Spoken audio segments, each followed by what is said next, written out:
पड़ें।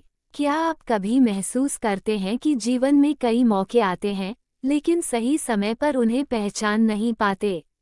अवसर की पहचान की यह कहानी आपको ये सिखाएगी कि कैसे हम अक्सर महत्वपूर्ण अवसरों को अनदेखा कर देते हैं और बाद में पछताते हैं। अवसर की पहचान, आइडेंटिफिकेशन ऑफ अपॉर्चुनिटी। एक बार एक ग्राहक चित्रों की दुकान पर गया। उसने वहां अजीब से चित्र देखे। पहले चित्र में चेहरा पूरी तरह बालों से ढका हुआ था और पैरों में पंख थे। दूसरे चित्र में सिर पीछे से गंजा था। ग्राहक ने पूछा, ये चित्र किसका है? दुकानदार ने कहा, अवसर का। ग्राहक ने पूछा, इसका चेहरा बालों से ढका क्यों है?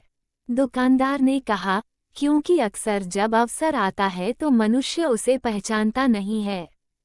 ग्राहक ने पूछा, इसके पैरों में पंख क्यों हैं? दुकानदार ने कहा, वह इसलिए कि यदि इसका उपयोग न किया जाए तो ये तुरंत उड़ जाता है।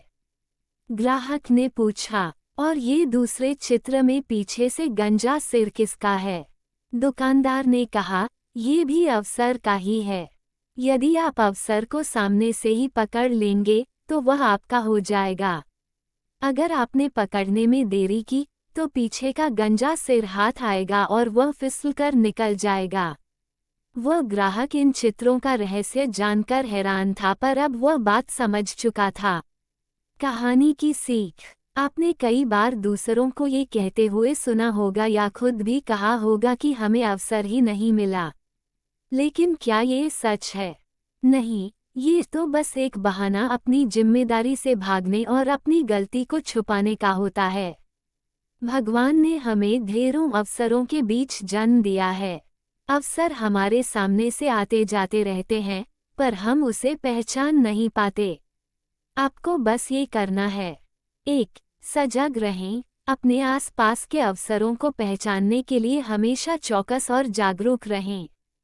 जीवन में आने वाले छोटे छोटे संकेतों को नज़रअंदाज न करें।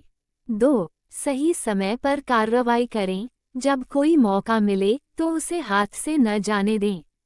उस पल की अहमियत समझें और तुरंत निर्णय लें, क्योंकि समय कभी वापस नहीं आता। 3. पिछले अनुभवों से सीखें। जो अवसर पहले चूके हैं, उन पर पछताने के बजाय उनसे सीखें। आत्म मूल्यांकन करें और भविष्य में बेहतर निर्णय लेने की कोशिश करें, ताकि अगले बार अवसर आपके हाथ से न निकले।